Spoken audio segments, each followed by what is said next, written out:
she's made out of gold. She says she likes it better when we go off-road. Yeah. I'm gonna make it worth your while. I'm gonna make it worth your time.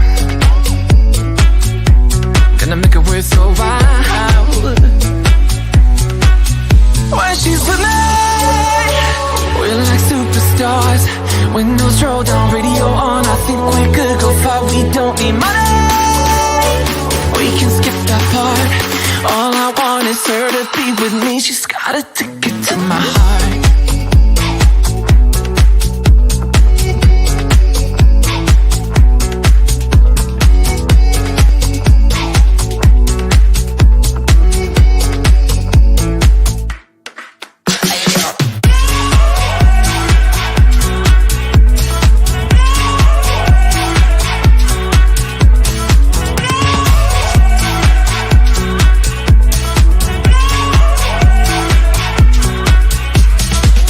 The sky is blue, I got the sun in my eyes.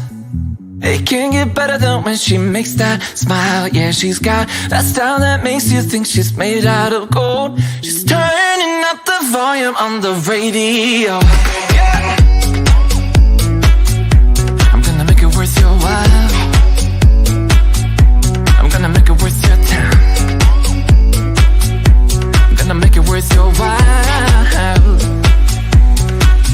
When she's with me, we're like superstars. Windows roll down, radio on. I think we could go far. We don't need money. We can skip that part. All I want is her to be with me. She's got a ticket to my heart.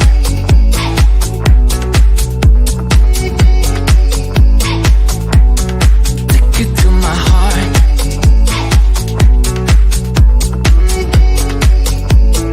Uno, dos, tres,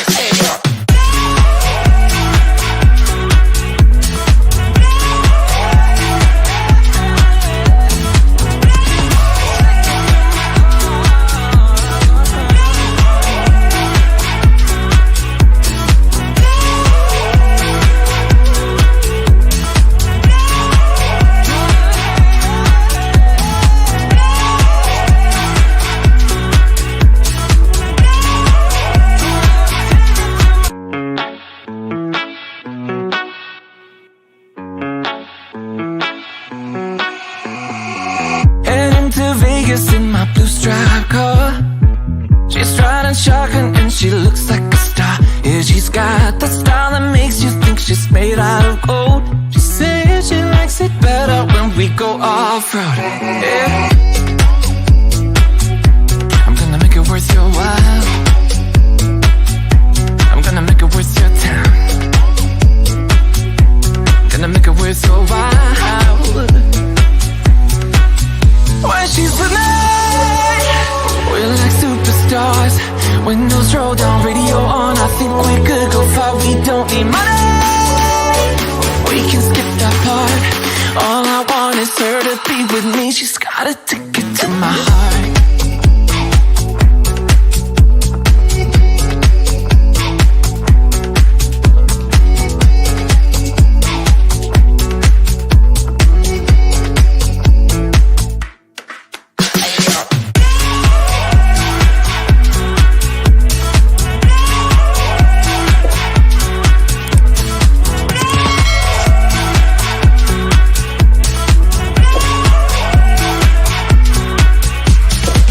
The sky is blue, I got the sun in my eyes.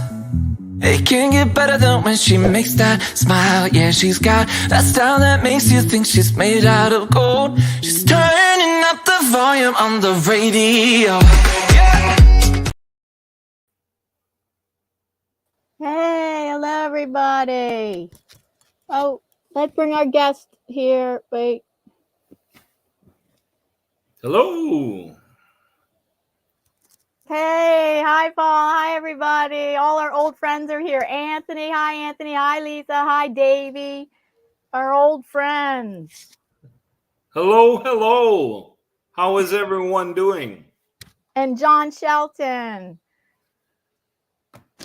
Yes, how's everybody doing? It's great to see you.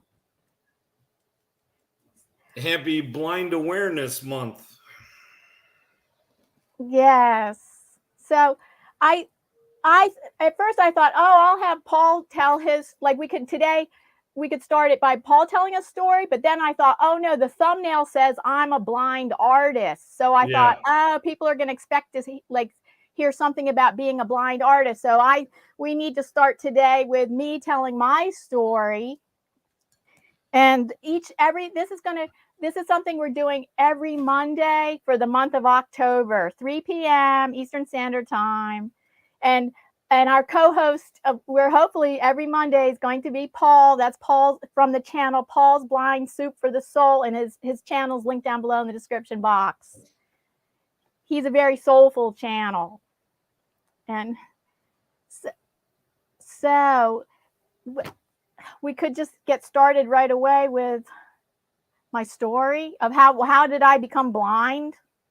Cheers, everyone.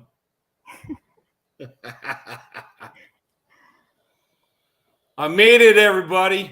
I'm in Oregon permanently. Yes, he moved from Illinois to Oregon in the past about 5 or 6 months ago. Big move.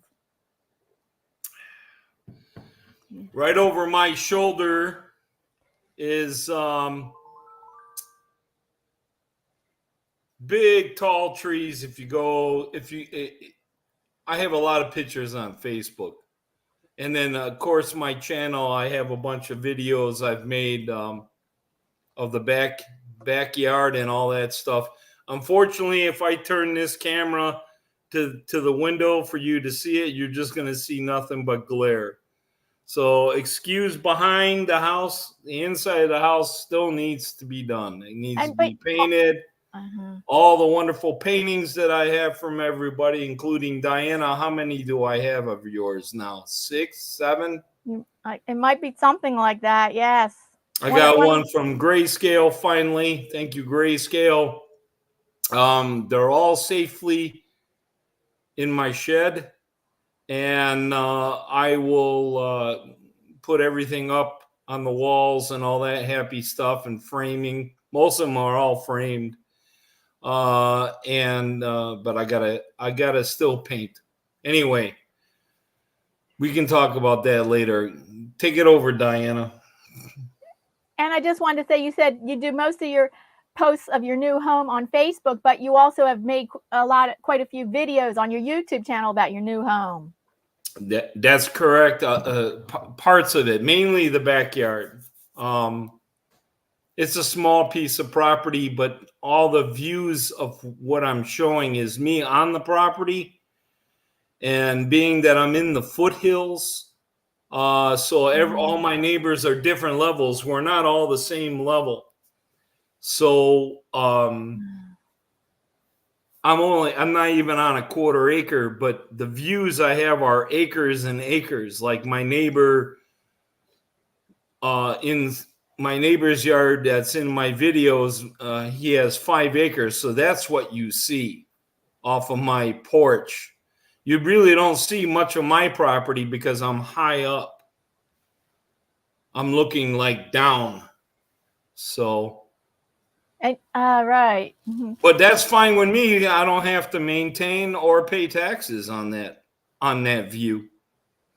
Oh, that's good. Yeah. And it's a nice big deck, like that. You even have a hot tub and everything. Yeah. You can see. That's you can nice. check out the videos and stuff like that. I did a video of the Table Rock Beach, which is quite a few times on my channel over the years, but also current ones that just happened when we had a heat wave about a month ago. I went to the beach and made a video. Beautiful area. Right. You live near the beach. That's nice. 13 miles. Oh, gosh. But do people is that the kind of beach that people sunbathe on, or is it like a hiking beach? You know what? That's a very good question. A lot of it is Table Rock Beach is in Bandon, and there's also a Bandon Beach section of Table Rock. They just call it Table Rock because there's a rock in the ocean that looks like a table.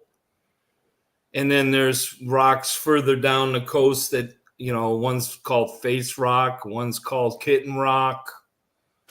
There's a one called the Wizard. It looks like a wizard hat all by itself. It's a sandy beach, sandy and rocky.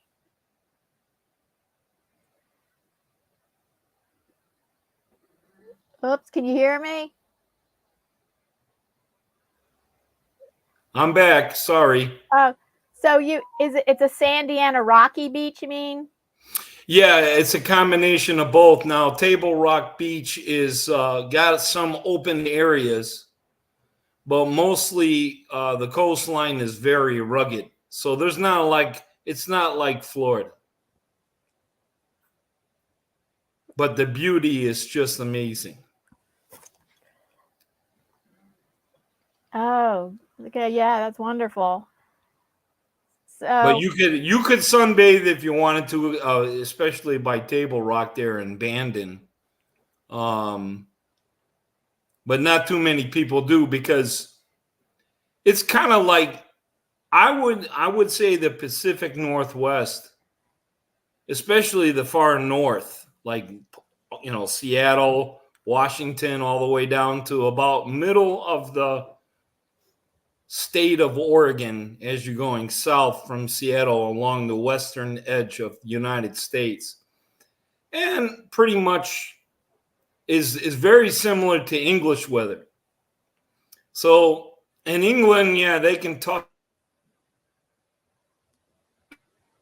oops, he's cutting out again.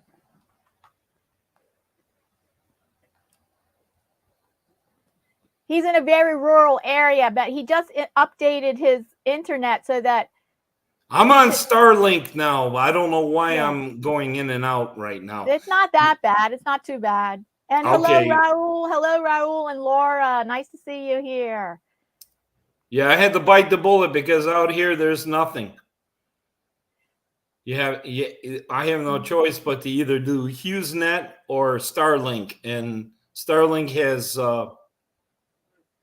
better internet than Hughes. It's supposed to be faster. So, but it's with a satellite, and we have some rain coming through. So it's a dreary, rainy day, just like in England. Very similar to English weather out here. So there's not a whole lot of sunbathing even in the summertime because it's cool. It's very seldom will you be over 75 degrees on the coast. The nice thing is in the wintertime there's no snow. Mm-hmm. So it's not like England in that aspect during the winter. But it's like in the 50s and 40s in the winter, but very blustery wind, that kind of stuff. Okay, so we're here for Blind Awareness Month, and we're both visually impaired. And since my thumbnail said I'm a blind artist, I thought, well, we'll start off this live stream today, which we're doing every Monday at 3 p.m. Eastern Standard Time. I'll start off this one telling a little bit of my story of my journey getting blindness, and because everybody's story is very different. And okay, so I was unknowingly born with an extremely rare retinal disease, hereditary. It's so rare that both my parents had to have recessive genes, not dominant genes. Both my parents had to have recessive genes for me to inherit this disease. And for until my early 40s, I had completely normal vision, unknowingly having this disease. And I even have the more rare kind that it did not present itself in childhood. Most people with this extremely rare retinal disease, which is called cone dystrophy, get it it presents itself in childhood. I'm very fortunate it didn't. I had completely normal vision until my early 40s. And so it didn't present itself till my early 40s. So yes, it's called cone dystrophy. And as my eye doctor calls it. He says it's the cousin to the nasty. It's the nasty first cousin of my disease, which does not lead to total blindness, is retinitis pigmentosa. That's the nasty first cousin to my disease, because retinitis pigmentosa does lead to total blindness. So I'm fortunate. I have it's called cone dystrophy and does not lead to total blindness. And part of what I like to tell people is that blindness is on a spectrum. Most people don't know that blindness starts at 2200 vision, which that's what I have. In one eye I have 2200 vision, and the other eye I have 2400 vision. So legal blindness starts at 2200 vision, and that's considered low vision. And you can be highly functional with low vision, and in fact it's an invisible disability because I don't have any mobility issues. And I was able to, when I was diagnosed in my 40s, how it started was, like I said, I had completely normal vision my whole life. I barely didn't even wear glasses. I mean, I started wearing glasses just for driving in my 30s sometimes. So at age 35, they could not correct my vision to 20/20, but they didn't know why. And it was just a little bit off, that they couldn't. For 5 years that happened, and it was just a little bit off. I could continue driving and everything. My vision didn't become so impaired that I couldn't drive. So for 5 years, they could not correct my vision to 20/20, but they didn't know why. And until I developed the last symptom of blindness in my central vision. There was all of a sudden in my early 40s, I developed a blind spot in my central vision. And then that's when they knew I had cone dystrophy. And so all those years, I didn't have to give up my career as an art educator in a public school system. And because I had an invisible disability, and you can be highly functional with 2200 vision. Some people, when they become blind, they have to change careers. Like they have to actually retrain for another career, or give up working altogether and go on disability. So I was able to keep my career, and because I don't have to walk with a cane or anything. I don't have mobility issues. And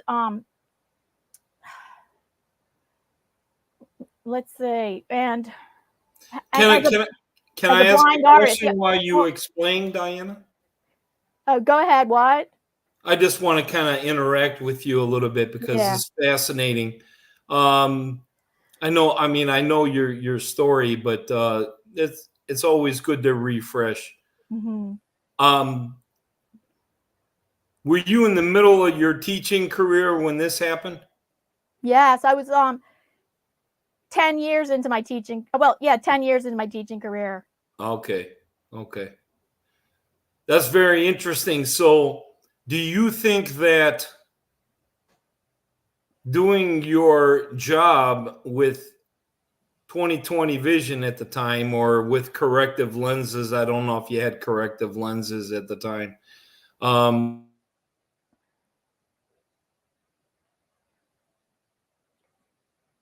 Oops.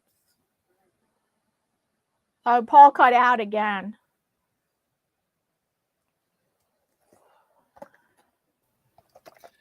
Okay, we're back. Sorry, guys. Do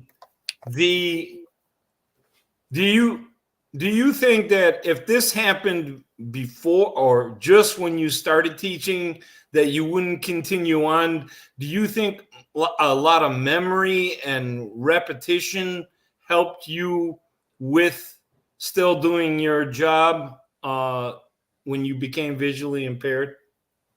No, my job changes every year with a new set of kids. Every year I have to teach the whole school, 500 kids, and I'm teaching about 5 classes a day. And when the whole week's over, I've taught 500 kids. I would teach 500 kids a week.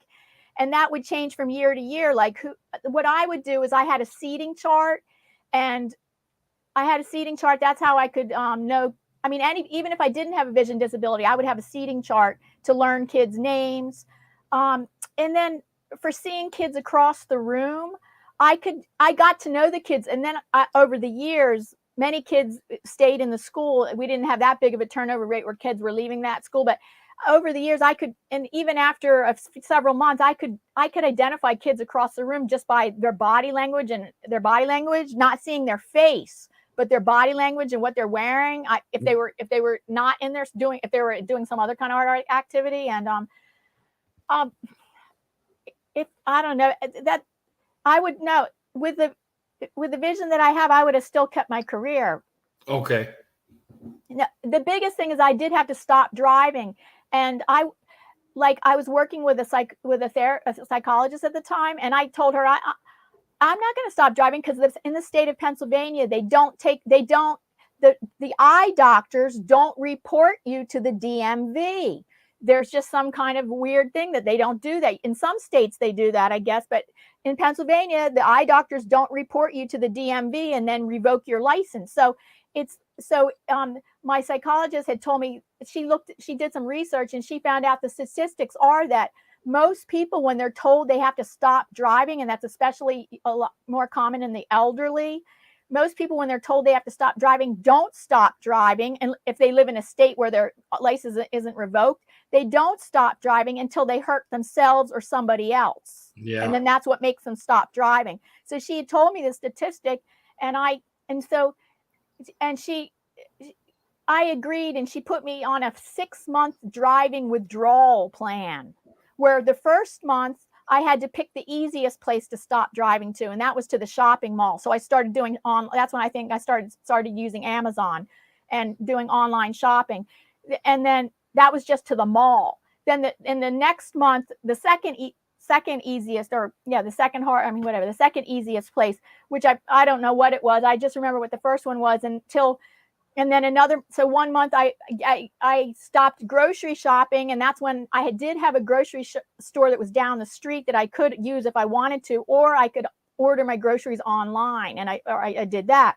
Then another month it was, I can't remember, but I remember the last month, in the 6th month, I stopped driving to work. To me, that was the hardest, to stop driving to work, because I didn't, and only my closest friends knew. Most people didn't know what I was dealing with. And I didn't want to be seen walking down the street and people wondering, well, why isn't she driving? And I would have to be telling people what's going on with me. I didn't want to be because the school was situated in the city with sidewalks. So I could walk, it was walkable. I could walk from the train station to my school all on sidewalks. And to me, I was just humiliated that I would be seen walking, and people would wonder, well, why is she walking to work now? And I would have to be telling people, and that, to me, that was the hardest thing. That was the hardest month to give up driving to work. Did they ask these questions, Diana, to you, or did you feel compelled to give them an answer? No, I don't remember that. Not many people asked me. Maybe a few people asked me, and I may or may not have given them vague answers, or unless they were closer friends to me, then I might tell them more information. Right. But eventually along the way, I did report it to my administrators, and they knew. And what did they say? I had just reported it to them because of parent teacher night. I was trying to say it's a really big deal for me to have to go home by train, come back by train, or for parent teacher night. It was a way for me to get out. It was the excuse I used for getting out of parent teacher night, because most parents don't come visit the art teacher anyway. I'm in a out of the way location. I was down in the lower level. It's not like a room that you're just going to walk by and people are going to come visit. They would have to make a point to come to my room, and most people didn't. It was a waste of time. It was a waste of time to be there for. And parent teacher night happened around 2 or 3 times a year. So at first, I just told my principal at that time what was going on, and he excused me from parent teacher conferences because of that. And then eventually, principals changed, and they knew because of that. I forget more details about how much the administration but more later on, I want to talk about being an artist and having visual impairment. Okay. Unless people had questions or you had questions, or did people have questions from the chat? I usually try not to get paranoid and worry about what people are thinking. And if somebody comes up to me, especially if I were in your situation and they're like, "Well, I noticed that you're not taking the bus anymore," and it's a person that you barely know, I'd be saying, "Mind your own business." But that's just me. Right. Anyway, I'm just trying to be funny. Sarcasm always gets me in trouble. Hi, Flowback. Let's see. Oh, hello, Miriam is here. Hello. Sonia's here.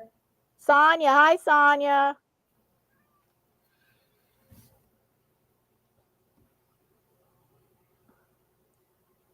And Raul and yes, I said hello to them. Raul, hello again. yeah, we said Davy Grayscale, and then there's Laura, right? Gonzalez. Yeah, I had said hello again, Laura. Laura's new. Oh, she's come. Yeah, she's come to a few of my lives. She was here in my last live stream with Davy. And then Senya. Sonia. Oh yeah, Sonia Smith. Sonia. Oh, Sonia. Sorry. Yeah, that's an O. Sonia. Yes, she's a new friend, an artist friend.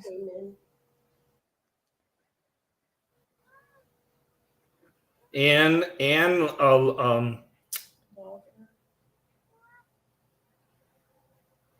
Oh, we have Anne. Oh, hello, Anne.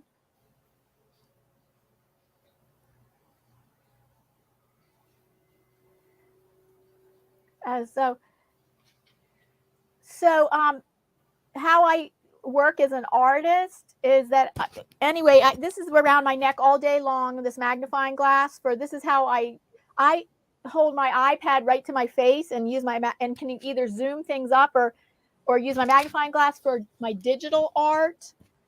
I've been doing digital art for 11 years, but I still do acrylic painting and also mixed media art. And as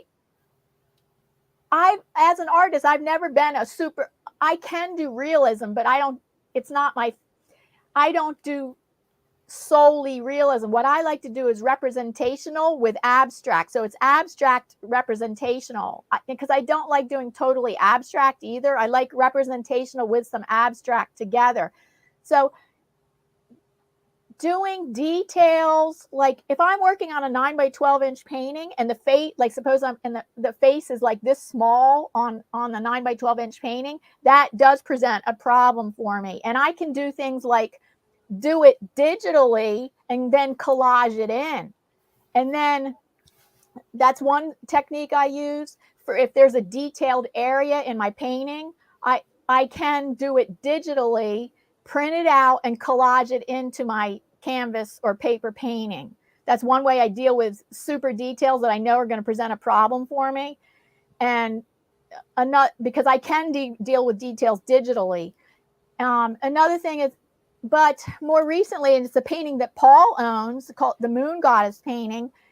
That was like a 9x12 painting and the face was this small. And I did print that face out digitally and collaged it in, but then still it didn't print out dark enough. And I had to use this magnifying glass, but I also have a lighted magnifying glass too. But here I have this lighted magnifying glass, but the magnification isn't high enough. So it puts light on it, because that's the thing. I need to have the light in the right angle. I need to have light on it plus the magnification.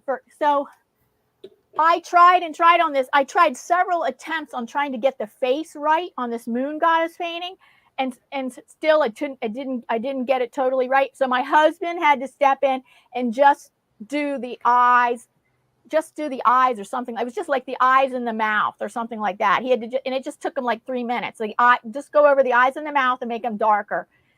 And usually I don't have to have him intervene like that, because I try to avoid paintings that are going to be like a face like this, where the details are going to be too tiny for me to comfortably handle.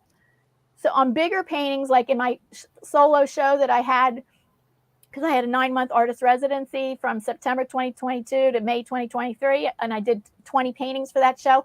Most of the paintings in that show were 30 by 40 inches. Well, that's a big, on a big painting. I could, yes, just using my magnifying glass sometimes is good enough, like on really tiny details. But for the most part, those size paintings don't present problems for me with my vision. So, and that's how I work as an artist. If people have any questions. Brian Lynn says hello. Sonia became a member. Sonia became a member. Thank you, Sonia. Thank you, Sonia. A member? A member for you. Oh my goodness, she became a member. Not just a subscriber. Anne says, I am at risk for becoming visually impaired. Do either of you have words of wisdom to share about ways to, and then there's nothing else? Okay, hold on. We'll answer your question, but first we got to do this happy dance. Happy dance for Sonia becoming a channel member. Oh yeah.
Yeah. Good old happy dance. Thank you so much, Sonia, for becoming a channel member. And I used to do live happy dances. Now I have 6 different versions of recorded happy dances. But for a year, I used to do live happy dances. I used to stand up on this chair. I used to get you to stand up on that chair. And then there was a friend who had kept giving me super chats, because that's another way to help support the channel. Down below, you can see there's a little money sign, and that's for super chats. And a friend, she used to keep putting $5 super chats because she kept wanting to see me do the live happy dance.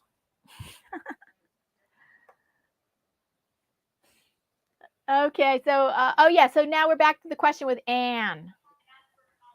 Okay. We don't hear Paul. Paul dropped off again.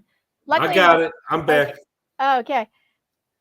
Oh, so she said she might become visually impaired, or she's going to. Let's see.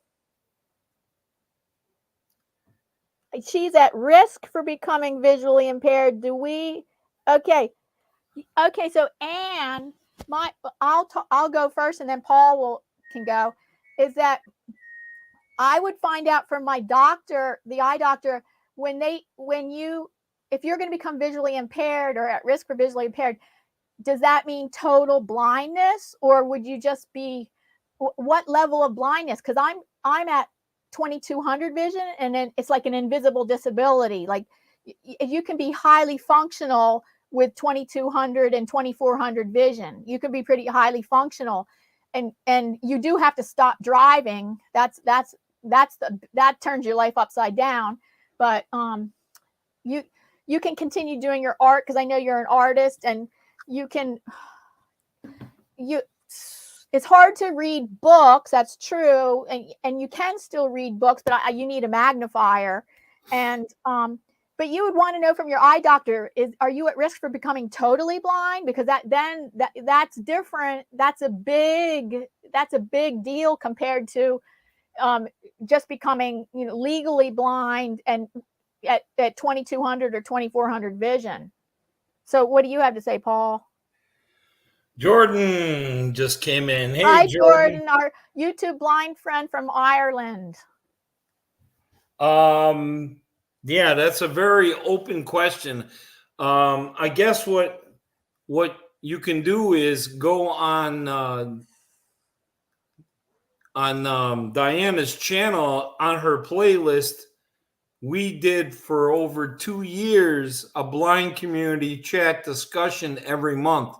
And we have many topics, many, and you can sift through all those and get some answers. Many hours of information. But generally speaking, blindness doesn't define you. So whatever your passion is, whatever you do, your art and all that, always remember to take things in stride and don't beat yourself up. For me, being grateful goes a long way, and that's just not for just blindness. That's just everything in life that comes our way. I've learned over the years. I just had a birthday last week, 59 years old. So being 59 years on this planet, a couple things I've learned. One is we are here to help each other, and that's the bottom line.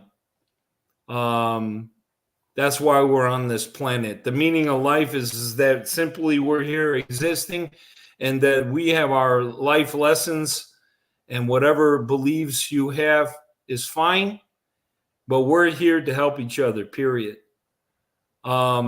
Secondly, you have to, when something devastating like that starts to happen to you, you take things in stride and you don't beat yourself up. And you can pray about it, you can meditate about it, but gratitude goes a long way, along with Diana and me and many other people that are VIP. How many visually impaired people are in this country, Diana? Do you remember? I'd have to look that up. Okay, Yeah. I'll look it up. It's a high number, so there's a lot of us. Unfortunately, the society does not portray us, like it's getting better for accessibility, but blindness is like one of the number one disabilities overlooked. Wow. In the world or USA? Let's go world. Okay, go well, the How many world. people? Okay, I'm going to ask Siri.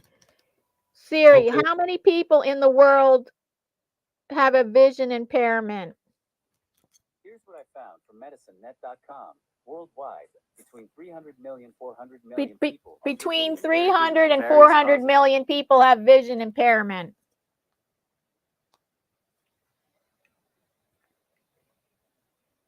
Due to various causes.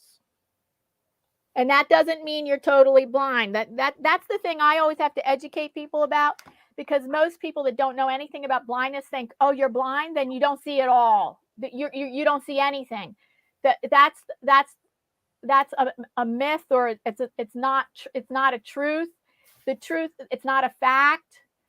The fact is blindness is on a spectrum that starts at 2200 vision and goes all the way to total blindness, with all kinds of blindnesses and levels of blindness in between. and like I said, with 2200 or 2400 vision, which I have 2200 vision in one eye and 2400 vision in the other eye, I'm highly functional. And so, And don't forget about visual field too. That there's another yeah, spectrum there. yeah. See, now Paul has the opposite kind of, I mean, he has opposite kind of blindness than me. My blindness and my extremely rare retinal disease impacted my central vision, whereas his has impacted his peripheral vision. Yeah. My peripheral vision is fine or good or whatever. It's functional. But his, and so Paul is opposite with he has more time. His peripheral vision has been impacted where he can, but his central vision is good. Yeah. In my case, I have both. Less than 20. My left eye is completely damaged. And ever since I had total blindness ever since I was 8 years old in the left eye. And the left eye, even at birth, was right around 20/200. I remember as a child just identifying the first letter at the top and maybe the second one, the next level sometimes, but that was in the left eye. The right eye, I was somewhat functional. I was around 20/40 with corrective lenses. After 2 cornea transplants, that improved to 20/30 with corrective lenses. So all my life, I pretty much was functional. I could drive, everything, because of the right eye being functional with glasses, and my visual field was around 115 degrees, where a normal eye sees 180. Now that I have become legally blind due to glaucoma and surgeries over the years and things catching up to me, I became both on both ends of the spectrum. The right eye now is 20/200 at best, and glasses do not help, along with being totally blind in the left eye. And then also on top of that, my visual field has deteriorated to less than 10 degrees. So I have major tunnel vision, but it's central only. So And then Anne has a second part to her question. She says, is there any techniques or programs she should learn now? Well, again, I say that all depends on if your doctors can tell you what level of blindness would you be having. Do they predict for you what level of blindness? So it's hard. You know what? That's hard to say. I can't think right off the top. I could message you later if I can think better how to answer your question, Anne. But right now, what off the top of my head is, because magnifiers, you need to be like magnifiers. You need to test them out when you have your vision impairment. While you have your vision impairment, you can't tell what magnifier would work best for you. I've tried all different magnifiers, and I found the one or two that work best for me. And you don't know that until you have your vision impairment. So I would say, if you don't have a tablet now, a tablet is going to be good for you, because I know Paul does everything on his phone. I don't know how, because it's so small. I don't prefer to do everything on my phone. I prefer to do everything on a tablet, not a laptop, because then you have to crane your neck with your magnifier to see things. Except unless you're going to deal with, in my experience, I don't use programs on my laptop to zoom things up. That I've tried it in the past, and I don't like it. Doesn't work for me. What works for me is I use an iPad, but if you don't want the iPad, a tablet, because then I can hold it up to my face. You see this? I have a handle here, and I hold it like this, and I can hold it up to my face and use my magnifier like this. That way I'm not craning my neck. Or I can zoom things up, and then that's easier for me to deal with. I don't have to crane my neck over a keypad, the keypad that's on a laptop. or Right. so by holding my iPad right up to my face with my magnifier helps, or I can zoom things up. For when I'm doing research, I like using Siri. I say Siri, and you just call Siri and ask a question, and you can get an answer instantly without having to have to type things in. And the other thing is you need to find out the blind association in the county where you live in. There, like I live in Montgomery County, so we have the Montgomery County Association for the Blind, and they offer all kinds of services for you. Most places do. I'm still doing research out here. Being out in the boonies, literally, there's not a whole lot out here. So you could, yes, and you could still, there's things you can do online. There are associations or blind groups that you can access online, and you don't have to visit them in person. Like Absolutely. my Association for the Blind, since the pandemic, I haven't visited. They do offer a meeting twice a month, and during the pandemic, they continued the meetings, but the meetings became on Zoom or on your phone. Like you could listen to the meeting on the phone, and then they brought it back very slowly in person. So now they have a hybrid. They do the hybrid where the meeting, they have one meeting a month that is required to be in person if you want to go to it, but then their second meeting of the month is hybrid of in person, and you can participate on the phone. But you don't have to go to their meetings, but they're informative. But instead, if you need information, you can get information from your local association for the blind. And Like, for example, like I do the phone. In my situation, everyone's different.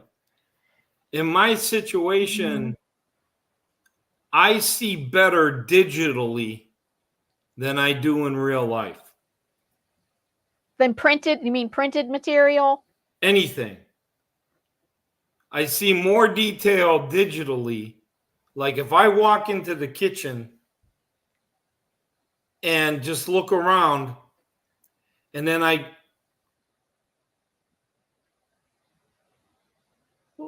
Oh, you cut out again. What are you saying? Like you take a picture? Sorry, Paul got cut out again.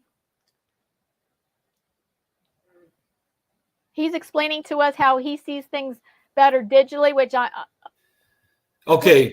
Sorry. You take a picture? No, it's like when you're got your phone on camera mode, like you're gonna record or take a picture.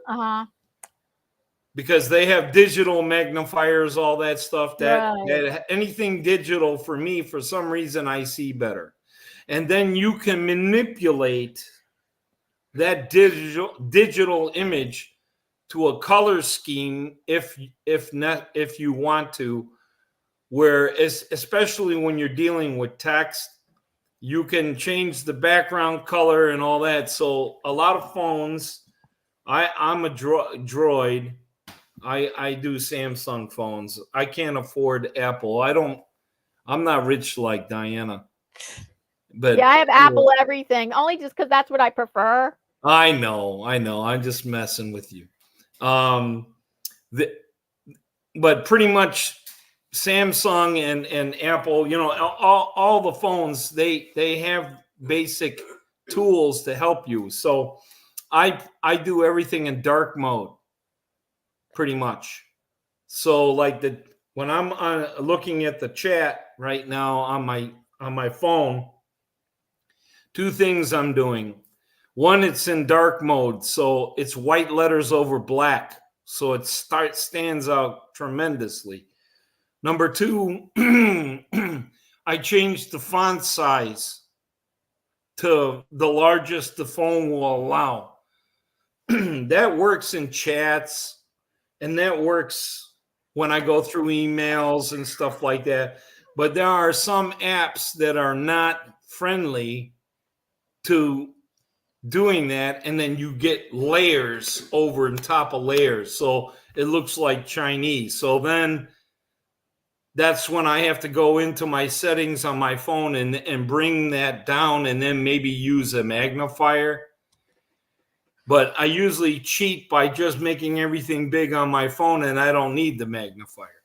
If I look at something with paper, on paper, mail, that kind of stuff, I either have to take a picture of it and then blow it up and pinch the zoom and move around and just do things sections, or I use a magnifier. Okay, Anne said she says that it could be near total blindness. So I suggest you contact your local blind association, and because there's so many aids for when you're near total blindness. Like there's an app called Be My Eyes.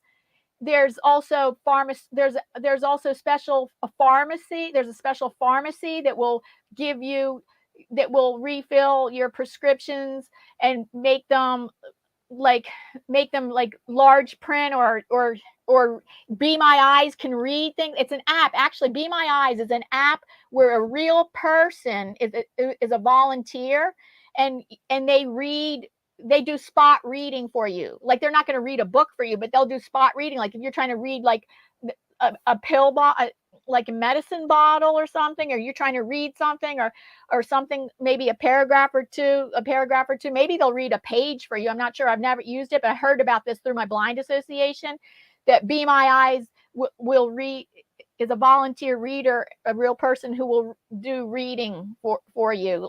Like, and there's all kinds of, that's where like the blind association can tell you all the kinds of things that you like read over. Somebody mentioned in here, Flo Beck mentioned she uses her screen reader. Like, yeah, so having I have a device called the Orcam Reader. It's a handheld device the size of a lighter. It's like this big and this wide. It's like the size of a lighter, a little bit bigger than a lighter. And it's a handheld device that that when I can't get an audio book or whatever, I take a picture of it and it instantly reads to me. So that wasn't cheap, but I got it on sale. I think on sale, I guess it costs around $1,200, but it's worth it because and then because you're going to keep it for years and years.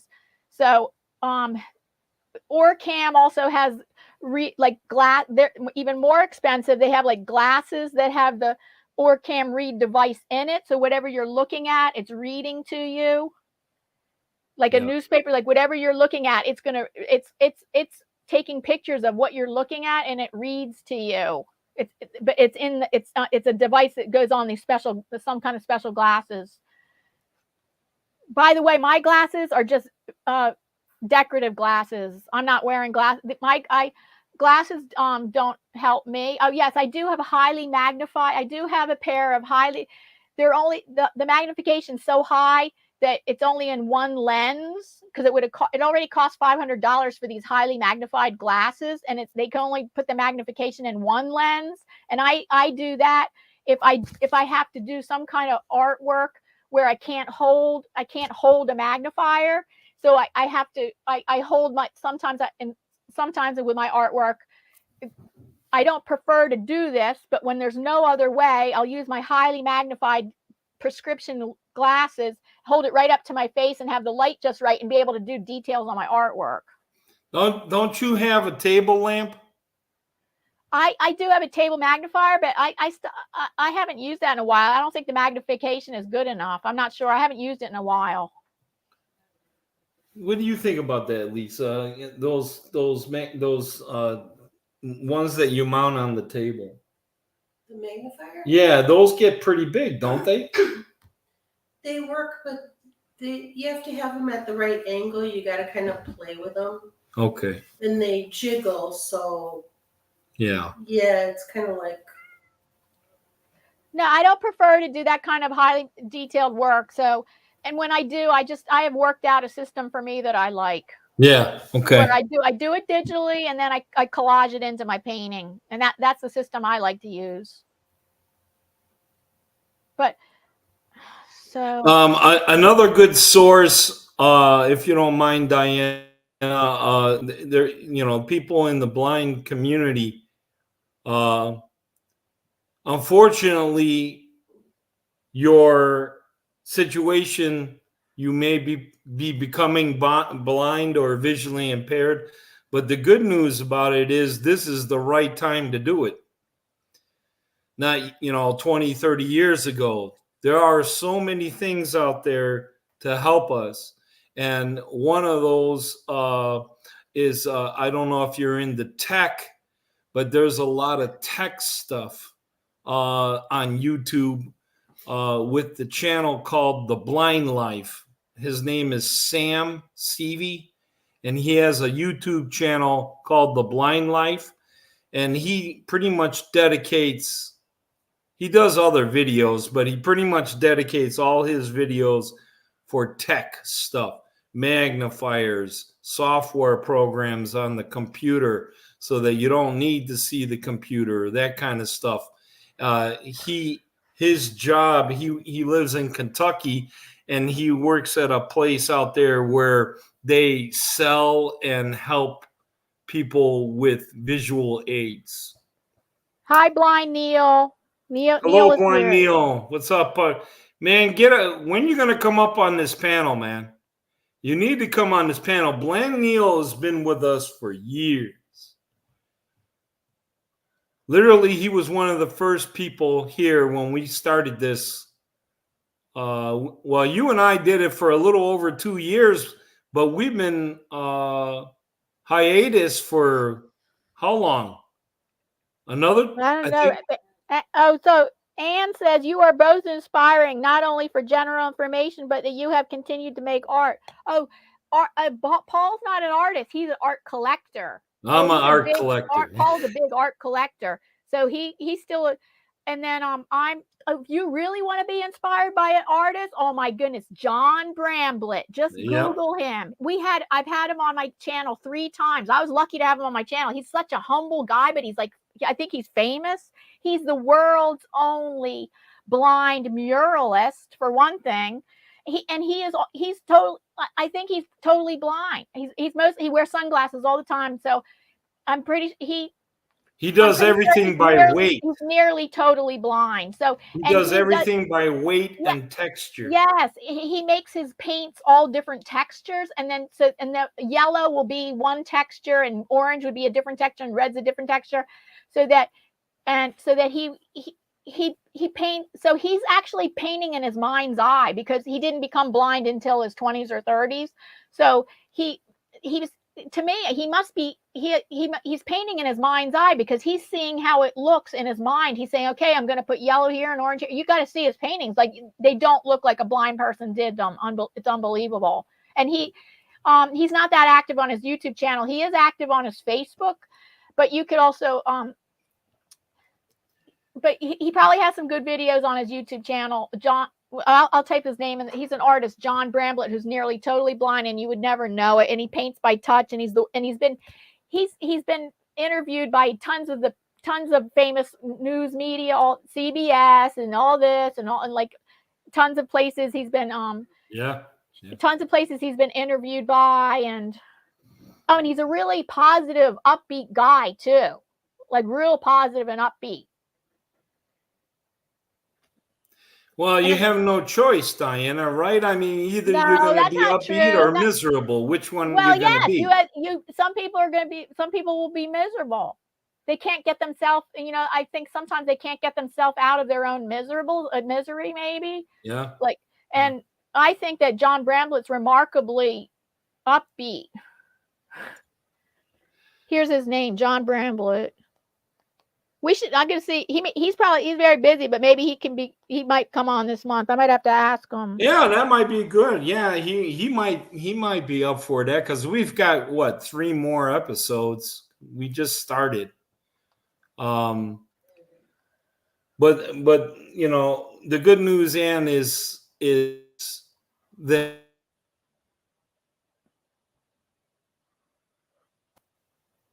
and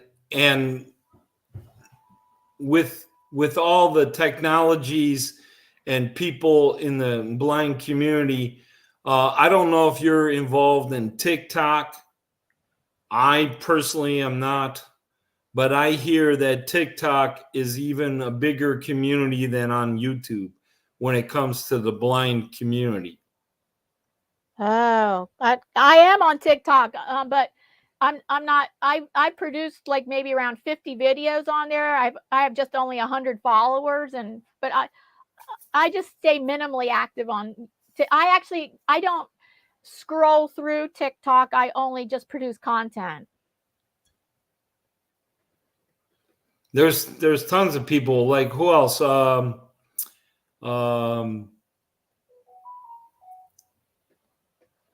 Leah, Ability Mom. Oh, she's on Instagram. She does have a YouTube channel, but I don't think she's much active on there. She's very active. She posts every day. Yeah. She's not, but she's called Abilify Mom. She's a blind makeup artist that does, she does not look blind. She has beautiful eyes, and she's a makeup artist. And I asked her, and she said she tells her husband what colors she wants to use. He has to get the colors for her. She tells him what colors he wants to use. And then she does everything by touch and feel. And so, and her makeup artistry is beautiful. Like, she's always wearing different kind of makeup, and she's like in her 30s. Oh, here it is. It's a bit. You can look her up on Ability Mom. Look her up on Instagram, Ability Mom. I think it's Ability Mom up 2 or something. It used to be. Now it's just Ability Mom, I think. Ability Mom, who's a blind makeup artist.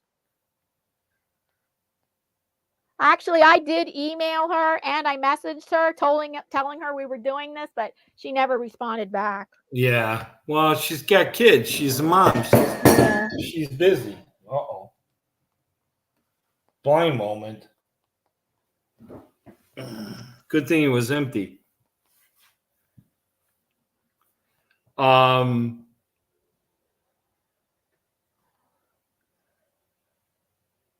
There's Joy Ross. Oh, she's on YouTube. She's on YouTube, and she's totally blind. Yeah, she has fake eyeballs, artificial eyeballs. Yeah, and her blindness started later in life, just like Jordan, where he says that he does a lot of stuff by memory and remembering what things look like. Yeah, so, I'm sorry I didn't keep up on Jordan's comments. Did Jordan have any questions? No, it looked like he just mentioned that. Let me double check.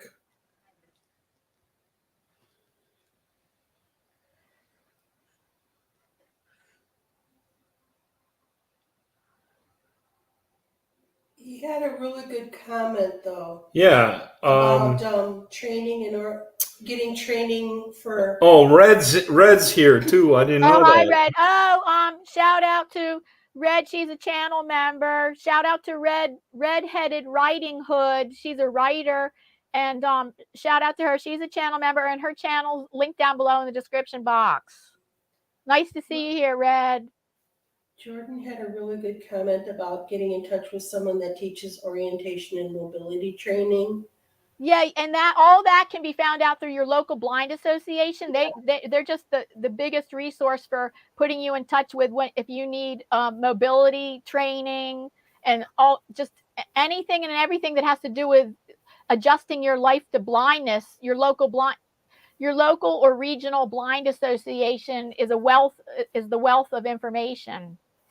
Oh, Flo Beck is in the chat.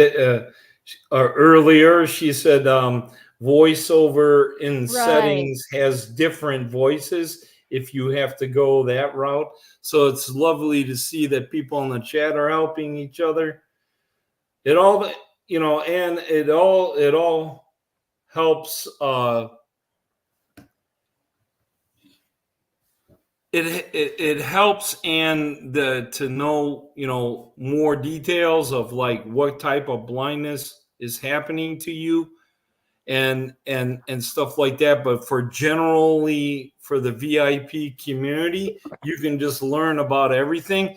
But on top of it, the people that are supporters of us, like Grayscale and so on, from Grayscale Painting, we have a lot of people that also are part of it just to learn as an individual about blindness, because everyone is, you're not born with a golden spoon in your mouth. You have to learn, right? So I think it's our job to teach that with our disabilities, because I've been on both sides of the fence, just like you were, Diana, and Jordan, and many other people that are blind. I mean, people take advantage of their sight almost on a daily basis. You take it for granted. And then when it happens to you, you're like, oh my God, it's devastating. But remember, it doesn't define you. It doesn't make who you are. Whatever your interests, whatever you love, that's who you are. You don't change in that aspect. So you just focus on that, and then, you start learning things and finding out information, and you move always in a forward, positive situation. Otherwise, just twiddling your thumbs and complaining gets you nowhere. Tenacity and perseverance helps tremendously. And with gratitude, you get into a mindset that you with gratitude, I believe that that we are truly our worst enemy. Yes. But we can turn that around and become our best friend. Yeah. And with gratitude, you develop the attitude of abundance instead of scarcity and lack. So when you live with a lot of gratitude, if you remind yourself of things to be grateful for, when you live in that attitude, it's living in the state of abundance, where you're looking at life is the glass is half full instead of half empty. Because when you live in the state of like, oh, this is not enough, and this is not enough, and that's not enough, then you're living in the state of lack and scarcity and lack, and living like a life is half full, living like life is the glass half full.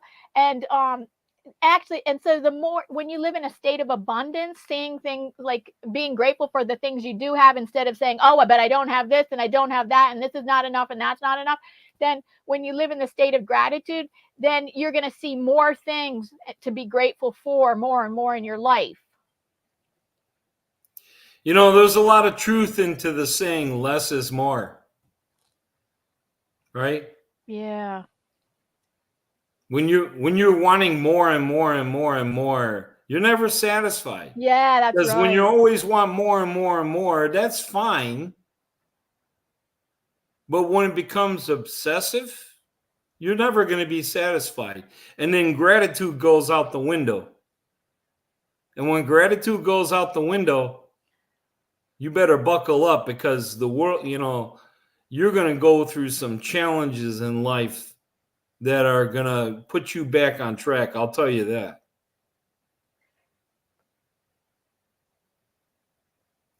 Yeah, for me, it's a daily practice. It's not one and done deal. It's not like, I did absolutely. Gratitude list this month. I'm good to go. Well, maybe for some people that works like that. For me, it's a daily practice of maintaining positive mental health. I try to meditate and pray every day, a very simple thank you of all the things that I have and the situation in my life and what's going on that particular day. Is it perfect? No, we're not perfect. And this is where I mean by you can't beat yourself up, because there are going to be times you're going to, be a Debbie Downer, so to speak.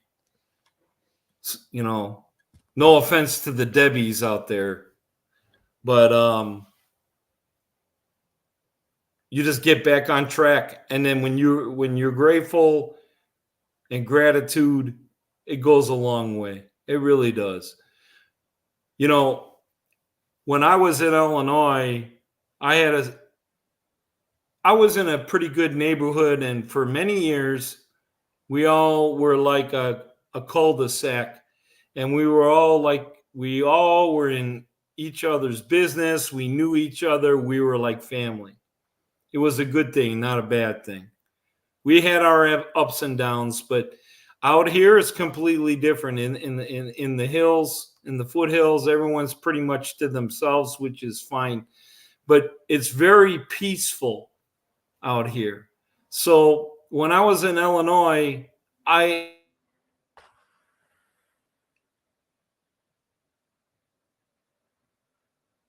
Oh, and Anne made a nice quoted a quote from Annette Funicello. Life does not have to be perfect to be beautiful.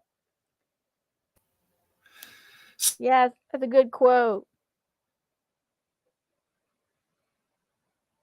was on the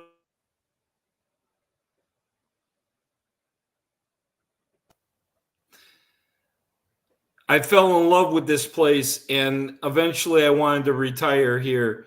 I'm retired because in my situation, I worked in manufacturing all my life, and I was a printer. I manufactured boxes and pizza boxes, shipping boxes, that kind of stuff, and then even progressed into flexible packaging, where I made lids for K cups, and I, did wrapping paper for Klondike ice cream bars, and all kinds of stuff, flexible packaging. You'd be surprised what's involved in the packaging, that people just rip it open and just, hopefully they throw it in the trash and not on the floor. But there are times that people just throw stuff around everywhere, but that's a whole nother thing. But I've learned that now, so I become disabled. I'm on Social Security disability, which is basically my retirement, Social Security being taken early, because I cannot do the job that I used to do before my blindness. So under the United States government, I am entitled to have my Social Security early in the form of disability, Social Security disability. Fortunately, I've been blessed to put a lot into the system, so I don't really need to work or make a supplement income. As long as, I can manage money, I can do pretty well. But gratitude, oh my God, as soon as I started being grateful about things. You live large, Paul. Paul lives large. Don't feel sorry for him being on disability. Like a lot of people that I hear that are on disability are like, oh, well, I'm on disability, I can't do this. I'm on disability, I can't do that. Oh my God, Paul lives large. He never complains about being on disability. He lives large being on disability. I forget that he's even on it. And a lot of it is managing your money and stuff like that. But with gratitude, it becomes spiritual, okay? And you start being blessed, and things come your way and make it happen. So long story short, I had problems trying to get here to Oregon. Oregon was my dream. It was fading fast.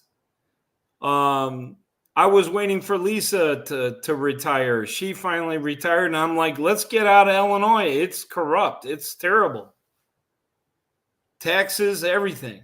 So we tried to do that, and the first year I struggled. The house didn't sell. I did all kinds of work to it, still didn't sell. I was on the market for 4 or 5 months, almost 6 months, and now it's becoming the late fall. I took it off the market. I waited for the following spring.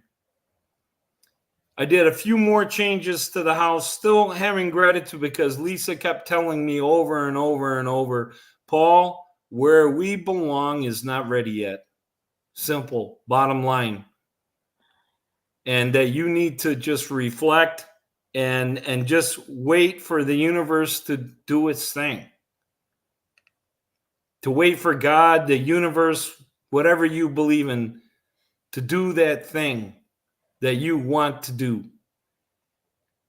And I waited and I tried not to be negative. We're never going to make it, this and that. And she says, all you got to do is say, we're going to have the perfect house in the perfect location. And you keep saying that over and over in your head. And then things just started clicking. And then when my house, people came in, I did a little bit of more painting upstairs. I found a wonderful woman that is a union painter. And she had some downtime and she painted my house inside. And she didn't, and she did not charge me union. Oh, wow. You know, it was as if the universe put her there for me. Exactly. A blessing. I mean, she started singing when she was painting, beautiful voice. And she didn't know we could hear her because she had earbuds. And it's just so much love was put in. And when I put that house on that market, I had a contract in less than 5 hours. I had a verbal contract within 5 hours. The house went on the market at 10:30 in the morning. At 12:30, we got a notification that there's to be a showing at, I think it was 3:45, 4 o'clock, somewhere around there. Maybe even 4:30 if I recollect. But then by 5:30, we already have a verbal contract. And they offered me over list. 3,000 over list. And I said to my agent, is there anything else coming in? What should we do? And they're like, well, surprisingly, no one else is coming in. And I'm like, well, we're going to have an open house this Sunday. And then they said, they don't want us to have the open house. They want this house. They love this house. They thank me for this house and what I've done. And you just knew it was meant to be. You just knew it. You felt it in your bones. It was like a kumbaya moment. And then everything just clicked. And then next thing you know, things happen so fast. You can ask Lisa. She was like in a blur. Like she can't believe how fast everything happened. And in 40 days from the time of the contract to we're here in Oregon. And then there was some issues with the house here that for closing, but all those things worked out. There were 10 liens on this house and they all had to be worked out. And the title company worked diligently and solved all the issues.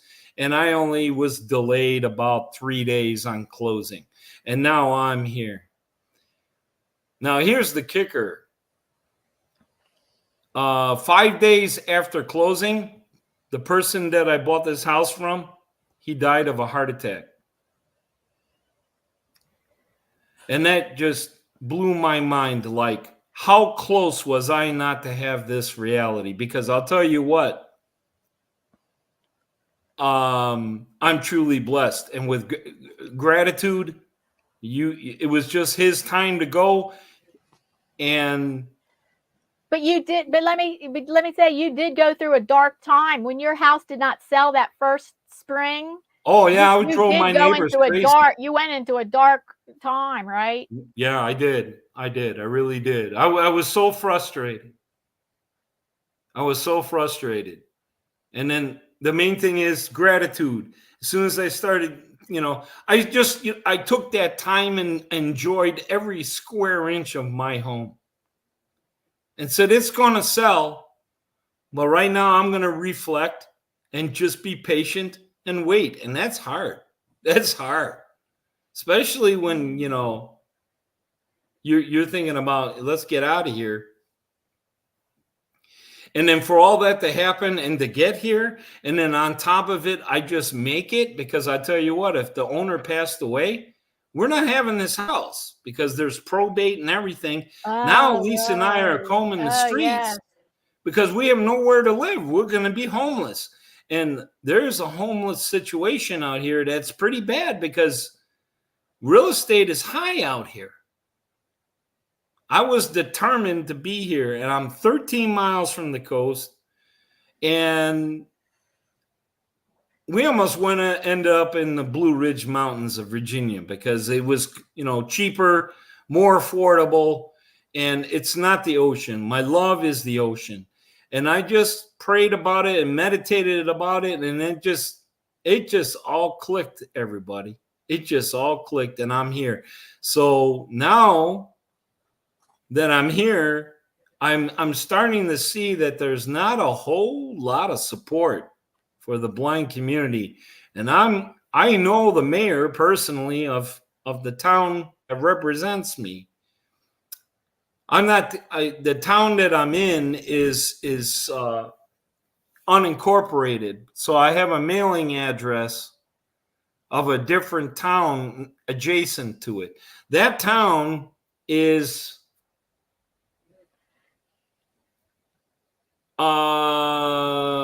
just another 5 miles from me. But so I'm closer to the ocean than the town. The town is called Coquille.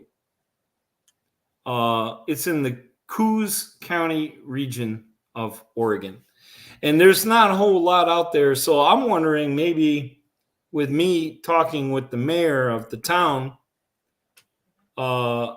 I knew him because he had an Airbnb that Lisa and I stayed at when we were doing research out here years ago. But so you're saying in the county that you live in, there's no blind association?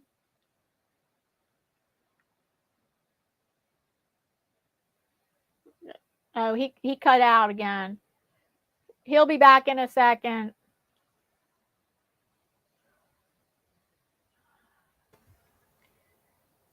Okay, what was the question? So in the county you live in, there's no blind association?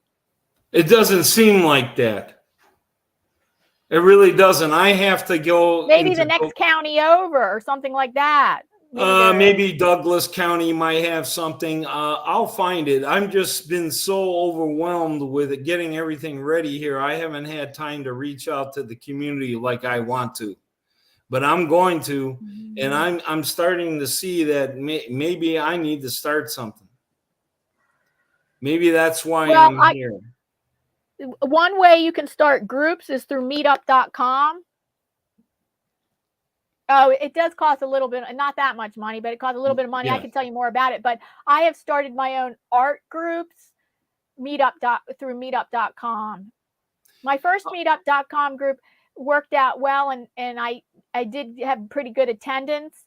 But more recently, at the tail end of the pandemic, I started two other meetup art groups, artists/art enthusiast groups, and they have not done so well. So it's some your meetup group. If you started hosting a meetup group, it may or may not take. It may take a while to take off and stuff like that. There's one meetup group that they have here, but it's in Philadelphia, is for social. It's social stuff, social activities for the blind. I'm talking about trying to get involved, maybe politically a little bit also. Well, I guess that way you go talk to the mayor then, right? Yeah. Well, I know the mayor because he had an Airbnb out here and I was his guest. Oh. And we were looking at buying property out here and we were going to build and so on and so forth. And he's also a volunteer firefighter and so on and so forth. Well, finally we make it out here, 5 years later after I met him. And he's now the mayor of the town that my mailing address town is. It's kind of interesting. But anyway,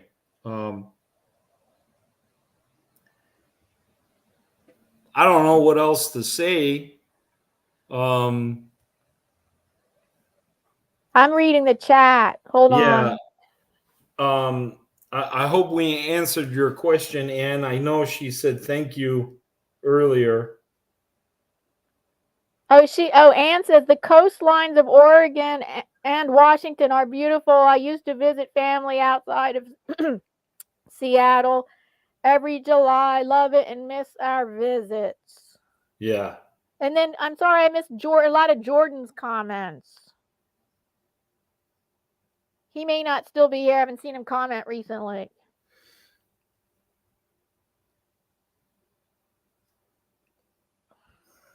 Did we miss anything, Lisa? Do you see anything that? Blind Neil says the closest blind services he has are 3 hours away. Oh, wow. Yeah, So then because if they're 3 hours away, then that's when you need to depend on like online blind services. Because there is the site, what I forget what they're called. I'm on their email list. The site something site, and they have online meetings. They have monthly online meetings for the blind community, which I think anybody in the country and Blind Neil's in Canada, but anybody in the country can come to. So I know there's probably online services. Meetings. Like if you, like he was saying, his blind services are 3 hours away. Oh, that's when I would say you need to rely on online blind services. Did you catch Lisa's comment? Paul is a water person, and that one? Yeah. And that she thinks she was a witch living in the woods in a previous life. Happiness for Lisa would be in a little hobbit house in the middle of the woods, which incidentally, we're not too far away from that. I mean, I'm not in no hobbit house, but I am surrounded by the woods. We have hawks. We have eagles.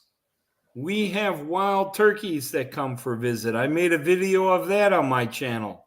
Feeding the wild turkeys. They come for a visit. They walk around the neighborhood like they...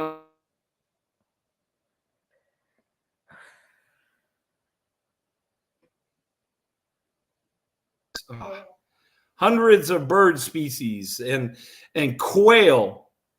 One of them is the quail. We love them. They sound so cute.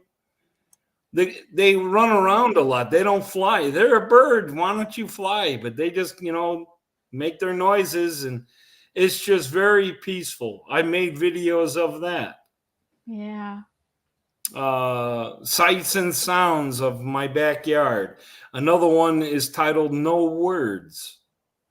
My neighbor to the south of me raises goats and chickens and has a rooster, and we hear the rooster and the chickens and the goats.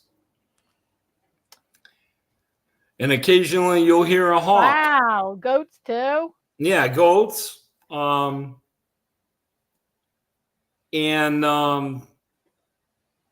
then you've just got possums and raccoons and all the forest animals. They're all there.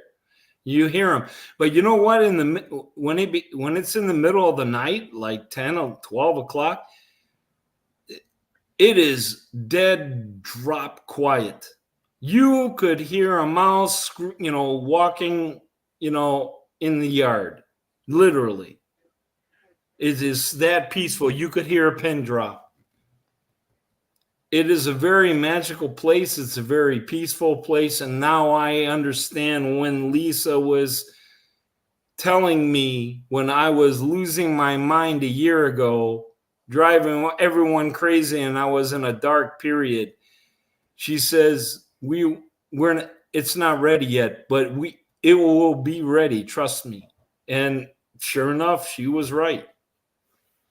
Because it's the most peaceful area, it's just so peaceful. I keep repeating that word, but it's just, it's heaven. My license plate on my truck is heaven.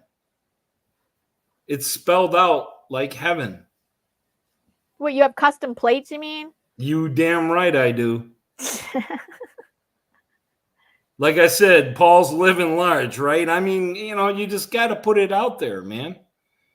And then I'm just a 15-minute drive, 20-minute drive to the coast and my favorite beach, Table Rock Beach. Yeah. So is any more questions? Like, we're at the 90-minute mark now. Oh yeah, I think at least for the first one.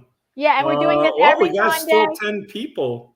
I know we're doing this every Monday for the month of October, because October is Blindness Awareness Month. But for now, I'm going to add in this, when this ends, I'm going to add in the link to our playlist of, we did, what was a year and a half, 2 years worth of live streams every month. Me and Paul co-hosted live streams every month for, it was a year or 2 years of, I have a whole playlist of that, of interviewing different people from the YouTube blind community, and we addressed all kinds of aspects of blindness and everything. And you definitely need to check out that playlist. That when this is over, I'll have to, and then future live streams, and after this is over, I'll make sure I'll have that playlist link in the description box. Now, don't get confused, everybody, when you start playing the playlist, because Diana has changed her channel name many times. No, hasn't it only been twice? Well, it was only twice. Like, oh, okay. First, I was Artfully Blind with Diana. No, you were Artfully Yours. I know. At first, I was Artfully Yours with Diana. Then that was for a couple years. And then for a couple years, I was Artfully Blind with Diana. But then after a couple years of that, I decided I needed to change it, because my website was Serenity Studio Art, and then I wanted to match it up. So everywhere, on all platforms, Instagram, TikTok, Facebook. On Facebook, I'm only Serenity Art. For some reason, they didn't allow me to be Serenity Studio Art. I had to be Serenity Art on Facebook. And my website and it all lines up, so it's all aligned. So now I'm Serenity Studio Art on all social media platforms. Yeah, but when you're on Serenity Art Studio, which is the name of your channel right now, when you're watching some of the replays of, especially when we were live, don't be confused.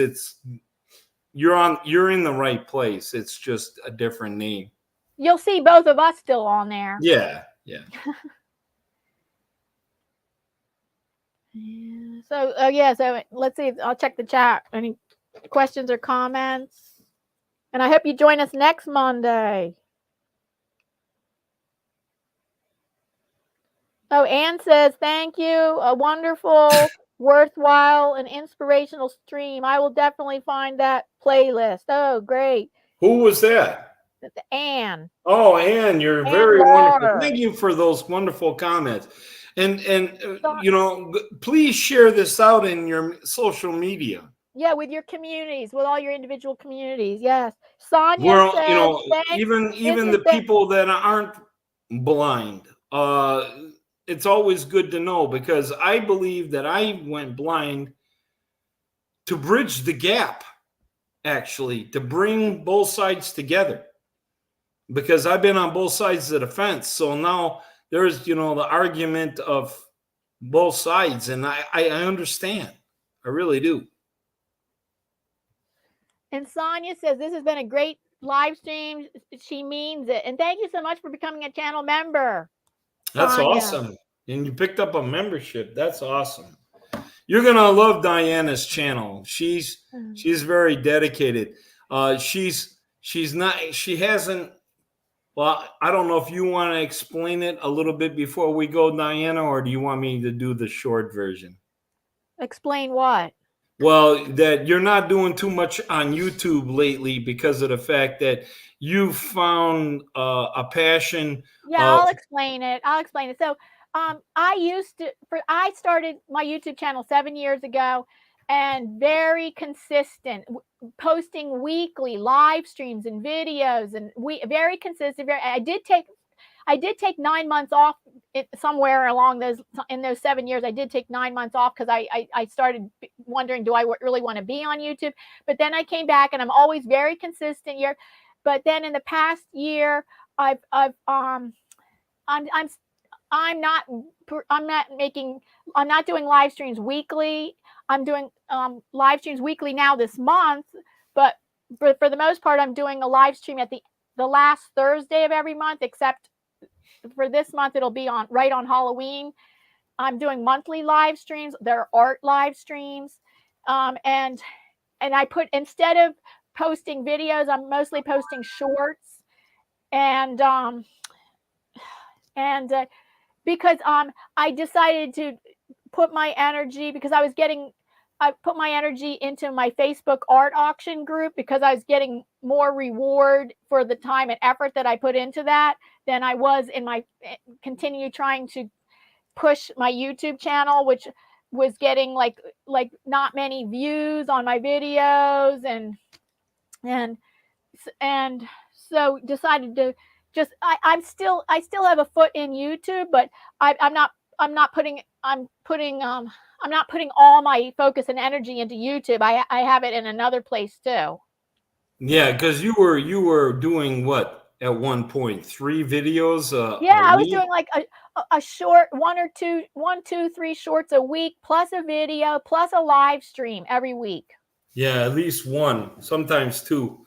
So you've been getting a lot more rewards being involved with art groups in Facebook My and Facebook art auctions, auction group. Yeah. art auctions. So and Diana, why don't you pitch your art auction? Yeah, so August was our first. I decided I would start my own Facebook. I had been an admin in another art auction group. I was an admin, so I learned how to do an art auction on Facebook, and I was an admin for 3 art auctions in this one group, and then but they were only doing it twice a year, so I decided I would like to be in an auction group where I could do it more often, and I tried to apply to other Facebook art auction groups and didn't get accepted and stuff. So I thought, okay, against all odds, let me just try to start my own art auction group and on Facebook. And that was in August, and that went well, and that was surprisingly successful for the first art auction. 6 out of the 8 participating artists sold artwork. One of the artists sold out all 5 of her paintings. And then we decided, instead of doing a monthly auction, that might be too much for us at this time, that we're going to do an art auction every other month. So our next art auction previews are going on right now with artist introductions right on my Facebook group, which is called Serenity Art Gallery Auction. I'll post it in the group, in the chat. And the bidding starts October 21 to 27. And then we'll have a December art auction where at least one painting by every artist has to be for $100 or under, but some artists might offer more, but at least everybody's going to offer at least one, but some artists might offer more paintings of $100 or under, with a theme of wonderful whimsy. And then we'll have a February auction, and then an April for now. That's what we're doing.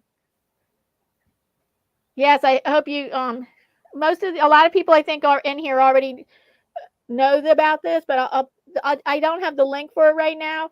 I better get that link later, but here's the name of it. You can look it up on Facebook. It's called Serenity Art Gallery Auction. And it's all affordable art.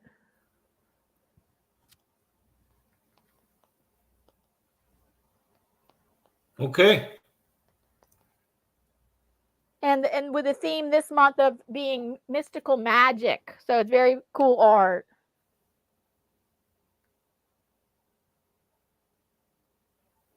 Oh, I don't know. Did Lisa just post? It looks like it. The profile. I don't think. Oh, that's your Facebook page. Oh, yeah. If you go to my Facebook page, you'll see links to the auction group. Thank you, Lisa. Oh, then Maria. Oh, hi, Maria Miner. Maria Miner. Oh, she's one of the participating auction artists in my auction this month. She says, I have so much admiration for you. Amazing. I will look back at your previous videos. Absolutely. Oh, Diana thank is you, Maria. very inspiring. I Thank forgot you. how I met you, Diana. I know. I can't remember. I can't either. You know what's funny is it feels like I've known you all my life now. That's weird, isn't it? Yeah. So, yeah, I can't remember, but whether you just found my channel or did we meet through somebody? That's what I I can't think we remember. met through somebody because I mean, you know, I liked art, but I wasn't like purposely looking for it, right? Yeah. So I think, Oh, Did blind to maybe did you know billionaire. Grayscale before oh, me? Blind maybe Neil. Blind Neil said blind to billionaires. Blind to Billionaire. Yeah, remember that. Blind to Billionaire, Diana. I remember that guy. I haven't watched him in a while. Yeah, he's That gone into like a that's where I total. met. That's where we met. Yeah, yeah. Thank you, Neil. Hi, You're the man. Eglip. Eglip coming to us from the UK. Oh, I think he might be from the UK, but hi, No, Eglip. Canada. No, a guy named Eglip. Oh, I thought you were talking about Neil. No, Blind Neil's from Canada. Hi, Eglip just joined us or just said hello if he's been Oh. watching. People are still coming in. Well, anyway. Yeah, so we'll be, for those people just coming in, we're doing this live stream every Monday in the month of October, 3 p.m. Eastern Standard Time, every Monday for the month of October for Blindness Awareness Month. So today I told my story about being a blind artist, and I guess next time he can tell his story. Yeah, I mean I can go in more detail, yeah. But it's always going to be an open chat. You know what I'm saying? I mean, if And we we can invite people up on panel too. Yeah, I mean, you can come up on panel if you feel up to it. Most people don't feel up to it, but there are some people that like to. Yeah, I think a lot of people are very shy to come up on panel, which is very understandable. Even though I've done about 100 or more live streams over the course since March 2019 was my first live stream.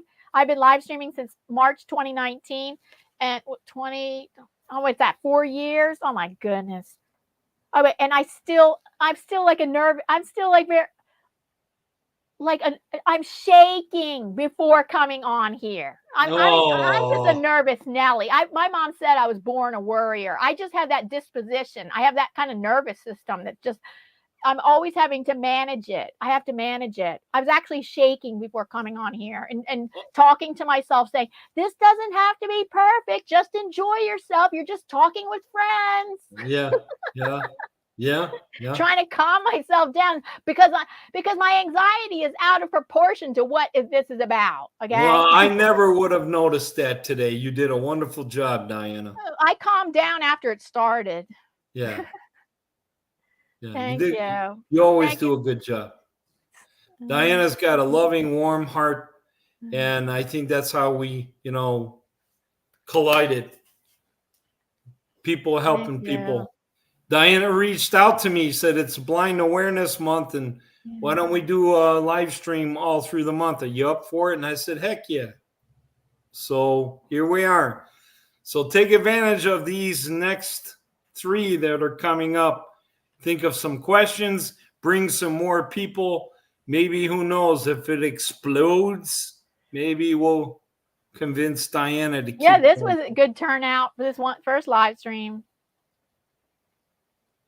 Diana runs the show because I'm not ready to do it myself. I finally got the internet to maybe stream, like you are, Diana. Right now, I'm just doing I would imagine it with the software, maybe it takes more internet. I don't know, but I'm not ready to do all that yet anyways. Okay. Doing the StreamYard and all that. So I think Diana, she's an angel in my life, where she said, I'm going to help you and get involved, and we're going to reach out to the world. And we sure did, didn't we? Thank you. Thank you, Paul. So we'll see you next week. Be there or be square. Yeah, we'll do a little bit of an outro here. All right. You guys take care. I'll see you Monday. Bye, everybody. Bye. I'm looking for my outro. Here we go.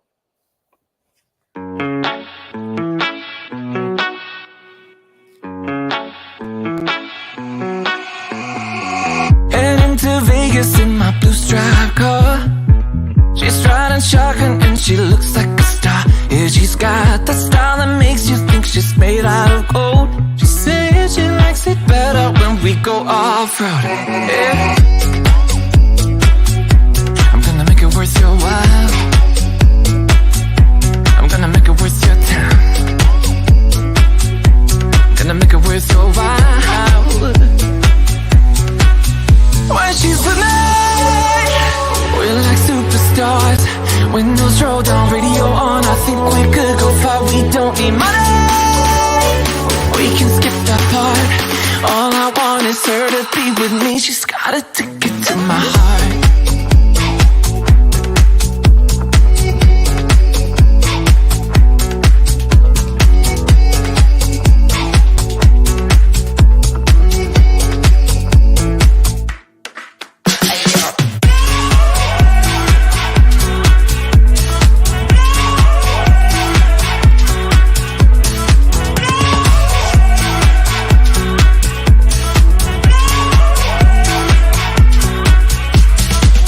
The sky is blue, I got the sun in my eyes. It can't get better than when she makes that smile. Yeah, she's got that style that makes you think she's made out of gold. She's turning up the volume on the radio. Yeah. I'm gonna make it worth your while. I'm gonna make it worth your time. I'm gonna make it worth your while. When she's with me, we're like superstars. Windows roll down, radio on. I think we could go far. We don't need money. We can skip that part. All I want is her to be with me. She's got a ticket